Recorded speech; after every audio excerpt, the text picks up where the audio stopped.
இது மகிமை நேரம். கர்த்தரும் இரட்சகருமாகிய இயேசு கிறிஸ்துவின் ஈடு இணையற்ற நாமத்தினாலே மகிமை டிவி நேயர்களை நான் வாழ்த்துகிறேன். இந்த மகிமை நேர நிகழ்ச்சியின் மூலமாக உங்களை சந்திப்பதிலும் கர்த்தருடைய வசனங்களை உங்களோடு கூட தியானிப்பதிலும் நான் மகிழ்ச்சி அடைகிறேன். இந்த நாளிலும் வேதத்தினுடைய மகத்துவங்களை கற்றுக்கொள்ள வேண்டும் என்பதை குறித்து நாம் தியானித்து வருகிறோம். அதை கற்றுக்கொள்ள வேண்டும், அதை கை கொள்ள வேண்டும் என்பதை குறித்து தியானித்தோம். இந்த நாளிலும் அதை நான் மற்றவர்களுக்கும் கற்றுக் கொடுக்க வேண்டும் என்று வேதத்திலே சொல்லப்பட்டிருக்கிறது. எஸ்றா 7ஆம் அதிகாரம் 10ஆம் வசனம், கர்த்தருடைய வேதத்தை ஆராயவும் அதன்படி செய்யவும் இஸ்ரவேலிலே கட்டளைகளையும் நீதி நியாயங்களையும் உபதேசிக்கவும் எஸ்றா தன் இருதயத்தை பக்குவப்படுத்தி இருந்தான். பிரியமானவர்களே, நாம் இந்த பகுதியிலே பார்க்கும் பொழுது எஸ்றா ஒரு ஆசாரியனா இருந்தான். அவன் அந்த இஸ்ரவேல் சிறைப்பட்டு போன தேசத்திலே, பாபிலோன் தேசத்திலே இருக்கும் பொழுது அவன் ஆசாரியனா இருந்தபடியினால் அவன் வேதத்தை அறிந்து தேறினவனாகவும் அதை கை கொள்ளுகிறவனாகவும் அநேகருக்கு உபதேசிக்கிறவனாகவும் காணப்பட்டான். அவன் திரும்பவுமாக இஸ்ரவேல் ஜனங்கள் சிறையிருப்பிலிருந்து திரும்ப எருசலேமுக்கு வரும் பொழுது எஸ்றா அங்கே அந்த இஸ்ரவேல் ஜனங்களுக்கு, மீந்திருக்கிற இஸ்ரவேல் ஜனங்களுக்கு கர்த்தருடைய கட்டளைகளை போதிக்கவும் உபதேசிக்கவும் தன்னை பக்குவப்படுத்தி இருந்தான் என்று பார்க்கிறோம். அந்த வேதத்தை அவர்களுக்கு சொல்லி அந்த வார்த்தைகளை எல்லாம் அந்த புஸ்தகத்தில எல்லாம் வாசித்து அவர்களுக்கு அர்த்தம் சொல்லி அவர்களுக்கு கற்பித்து அவர்களை சீர்படுத்தினான் என்பதாக பார்க்க முடிகிறது. நாம் அறிந்திருக்கிற அந்த வேதத்தை நாமும் கற்றுக்கொண்டு நாமும் கடைபிடித்து மற்றவர்களுக்கு நாம் என்ன செய்யணும், அதை சொல்லி அவர்களை சீர்படுத்த வேண்டும். ஆசாரியர்களை பார்க்கும் பொழுது என்ன சொல்லியிருக்கிறார்? ஆசாரியர்கள் வேதத்தை அறிவிக்க வேண்டும். ஆசாரியர்கள், போதகர்கள், ஊழியக்காரர்கள் வேதத்தை நன்றாக கற்றுக்கொண்டு அதை அறிவிக்க வேண்டும். ஆசாரியர்களுடைய உதடுகள் அறிவை காக்க வேண்டும். அவருடைய வாயில் வேதம் இருக்கிறது, வேதம் அவர்கள் வாயில் இருக்கிறது என்று எழுதியிருக்கிறது. இந்த எஸ்றா ஆசாரியனாய் இருந்தபடியினால் அவனுடைய வேதத்திலே கற்று தேர்ந்தவனான வேதபாரகனாய் இருந்தான் என்று எழுதியிருக்கிறது. அப்போ நாமும் பிரியமானவர்களே, நாமும் இந்த வேதத்தை கற்று நம்ம வேதத்தை அறியாதவர்களுக்கு நாம் அதை கற்றுக் கொடுக்க வேண்டும். அவர்களை சீர்படுத்தவும் அந்த வேதத்தின்படி நடக்கவும் கர்த்தருடைய கட்டளைகளையும் கற்பனைகளையும் சத்தியத்தையும் அறிந்து கொள்ளவும் நாம் கற்பிக்க வேண்டும். இப்போ இயேசு கிறிஸ்து பார்க்கும் பொழுது முழுவதுமாக அவருடைய சீஷர்களுக்கு ராஜ்யத்தினுடைய சுவிசேஷத்தையும் அவர் அறிவித்தவர்களாக, எப்போதும் உபதேசித்தவர்களாக, எல்லா ஜனங்களுக்கும், சீஷர்களுக்கு மாத்திரமல்ல, உபதேசம் பண்ணி அவர் பிரசங்கிக்கிறவராக காணப்பட்டார் என்று பார்க்கிறோம். அப்படி இருந்தும் அவர் மரித்து அவர் உயிர்த்த பிறகு அவருடைய அப்போஸ்தலர்களோடு கூட இருந்த சீஷர்களில் 2 பேர் நாம் வாசிக்கிறோம். கிலேயப்பா என்கிற ஒரு சீஷனும் மற்றொரு சீஷனுமாக இயேசு கிறிஸ்து உயிர்த்த பிறகு எம்மாவு என்கிற இடத்துக்கு அவர்கள் சென்று கொண்டிருக்கும் பொழுது அந்த வேத வாக்கியங்கள் எல்லாம் அவர்கள் அறிந்திருந்தும் அந்த இயேசு கிறிஸ்து பாடுபட்டு 3ஆம் நாள் உயிர்த்தெழுவார், அவர் பரலோகத்திற்கு எழுந்தருளி போவார், இதெல்லாம் தீர்க்க தரிசன வசனங்களில் எழுதியிருக்கிறது என்பதை அவர்கள் அறியாமல் இருந்தார்கள். ஏன் இப்படி நடந்தது என்பதாக அவர்கள் என்ன சொல்லிட்டு இருக்காங்கன்னா பேசிக்கொண்டு போயிருக்காங்க. அப்போதான் இயேசு அறிந்து அவர்களோடு கூட சேர்ந்து போய் என்ன செய்கிறாரு, அவரை குறித்து அந்த தீர்க்க தரிசனம் மோசே முதலா எல்லா தீர்க்க தரிசனங்களிலும் இயேசுவை குறித்து சொல்லியிருக்கிறது. இயேசு கிறிஸ்து மோசே தீர்க்கதரிசியின் மூலம், மீகா தீர்க்கதரிசியின் மூலம், யோவேல் தீர்க்கதரிசியின் மூலம், ஏசாயா தீர்க்கதரிசியின் மூலம் இயேசுவினுடைய பிறப்பு, இயேசு கிறிஸ்துவனுடைய பாடுகள், அவருடைய உயிர்த்தெழுதல், அவர் 3ஆம் நாளில் உயிர்த்தெழுவார் என்கிற காரியங்கள், தாவீது போல எல்லா தீர்க்கதரிசிகள் மூலமாக சொல்லப்பட்டிருக்கிறது. இதெல்லாம் அவர் இயேசு கிறிஸ்து அப்போஸ்தலர்களோடு கூட சீஷர்களோடு கூட இருக்கும் பொழுது அநேக முறை அவர்களுக்கு சொல்லியிருக்கிறார். ஆனாலும் அந்த நேரத்திலும் அவர் என்ன செய்கிறார் அப்படின்னா அந்த சீஷர்களுக்கு கற்றுக் கொடுக்கிறார். அந்த மோசே முதல் எல்லா தீர்க்கதரிசிகள் ஆகமங்களிலும் இயேசு கிறிஸ்துவை குறித்து சொன்ன வாக்கியங்கள் எல்லாம் அவர் அவர்களுக்கு கற்றுக் கொடுக்கிறார். அப்பதான் சொல்றாங்க, அவர் நமக்கு வேத வாக்கியங்களை விளங்க பண்ணின பொழுது நம்முடைய இருதயம் கொழுந்து விட்டு எரியவில்லையா என்று. அப்போ விளங்க செய்ய நாம் கற்றுக்கொள்ள வேண்டும்.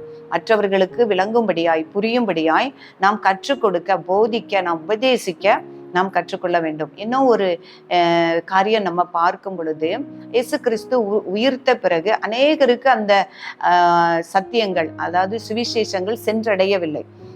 முதலில் பேதுரு, அதுக்கப்புறம் ஸ்தேவான், அப்புறம் பிலிப்பு, அப்புறம் பவுல், இந்த அப்போஸ்தலர்கள் எழும்பிதான் அந்த எருசலேமுக்கும் யூதேயாவுக்கும் சமாரியா போன்ற நாடுகளுக்கும் ஆசியா நாடுகளுக்கும் இயேசு கிறிஸ்துவை குறித்த விசேஷத்தை அவங்க அறிவிச்சாங்க. ஆனா அந்த இயேசு கிறிஸ்து உயிர்த்தெழுந்து அந்த அப்போஸ்தலர்களுடைய நாட்களிலே எருசலேமுக்கு வந்த எத்தியோப்பியன் ஆகிய ஒரு மனுஷன், எத்தியோப்பிய ராஜஸ்திரியினுடைய மந்திரி என்று வேதத்தில் எழுதப்பட்டிருக்கிறது. அந்த மனுஷன் இயேசு கிறிஸ்துடைய உயிர்ப்பையும் இயேசு கிறிஸ்துவனுடைய சுவிசேஷத்தையும் குறித்து அறியாதவனாயிருந்தான். நான் அவன் வேத பிரமாணம், வேதத்தை அறிந்த, தீர்க்க தரிசனங்களை அறிந்த ஒரு மனுஷனா இருந்தான். அப்போ எருசலேமுக்கு வந்துவிட்டு அவன் போகும் பொழுது அவன் ஏசாயா தீர்க்கதரிசியின் புஸ்தகத்தை வாசித்து போயிருக்கிறான். அப்போ அந்த ஏசாயா தீர்க்கதரிசியின் புஸ்தகத்திலே எழுதியிருக்கிறபடி அவர் அடிக்கப்படுவதற்கு கொண்டு போகிற ஆட்டுக்குட்டியை போல கொண்டு போகப்பட்டார், மயிர் கத்தரிக்கிறவனுக்கு முன்பாக சத்தமிடாது இருக்கிற ஆட்டை போல் இருந்தார் என்கிற அந்த இடத்தை அவன் வாசித்து கொண்டிருக்கும் பொழுது இந்த காரியங்கள் எல்லாம், இந்த தீர்க்க தரிசனம் இயேசு கிறிஸ்துவில் நிறைவேறினது.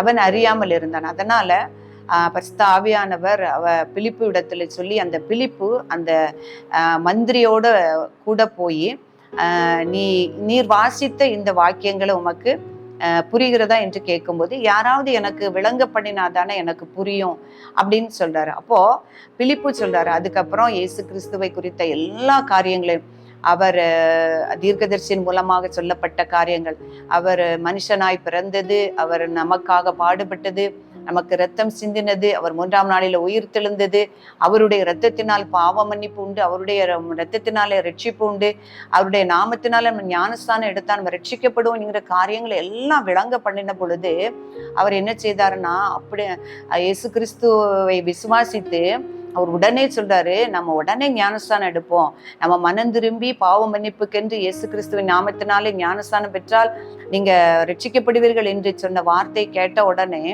என்ன செய்யறார், உடனே ஞானஸ்தானம் எடுத்ததாக நான் பார்க்கிறோம். பிரியமானவர்களே, அறியாத ஜனங்கள் எத்தனையோ அவர்கள் அந்த இயேசு கிறிஸ்துவோடைய சுவிசேஷத்தை கேட்டிருந்தும் அதை உணராத ஜனங்களுக்கு நாம் என்ன செய்ய வேண்டும், கற்றுக் கொடுக்க வேண்டும், அவர்களுக்கு விளக்கி சொல்ல வேண்டும். அப்படி சொல்லும் பொழுது அவர் கர்த்தருடைய வார்த்தைகளையும் சத்தியத்தையும் ஏற்றுக்கொண்டு ரிட்சிப்படைய எதுவா இருக்கும். அதான் இந்த வார்த்தையில நாம் பார்க்கிறோம். அவருடைய வார்த்தைகளை, வசனங்களை நாம் தியானித்ததோடு நின்று விடாமல் அதை கற்றுக்கொள்ள வேண்டும், அதை கை கொள்ள வேண்டும், மற்றவர்களுக்கும் நாம் கற்றுக் கொடுக்க வேண்டும். இப்போ ஒபாமா புஸ்தகத்திலே பார்க்கிறோம், இஸ்ரவேல் ஜனங்களுக்கு ஆண்டவர் சொல்லும் போது, நான் இந்த கற்பனைகள், அவர் கற்பனைகளையும் கட்டளைகளையும் கொடுத்து சொல்றாரு, இந்த கட்டளைகள் கற்பனைகள் எல்லாம் உங்களோடு மட்டும் அப்படி முடிந்து விடக்கூடாது, இதை உங்கள் பிள்ளைகளுக்கும் உங்களுடைய பிள்ளைகளுடைய பிள்ளைகளுக்கும் நீங்க சொல்லுங்க.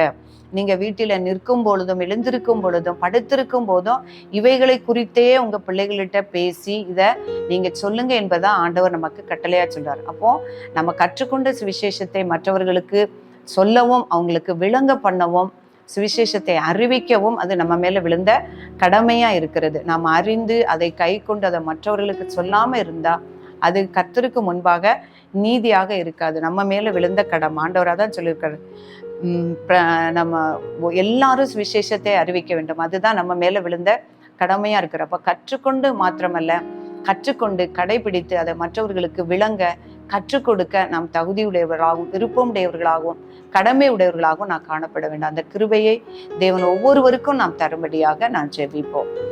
பரிசுத்தமும் அன்பும் நிறைந்த எங்கள் அன்புள்ள ஆண்டவரே, உம்மை துதிக்கிறோம். எங்களை வழி நடத்தி ஆளுகை செய்கிறவரே உம்மை துதிக்கிறோம்.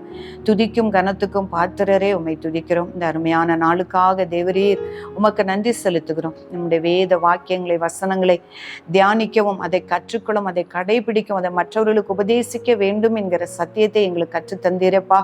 உமக்கு நன்றி செலுத்துகிறோம் சுவாமி. அந்த கிருபையும் அந்த பலத்தையும் ஆவியானவர் எங்கள் ஒவ்வொருவருக்கும் வாஞ்சையும் தரும்படியாய் நாங்கள் ஜெபிக்கிறேன்.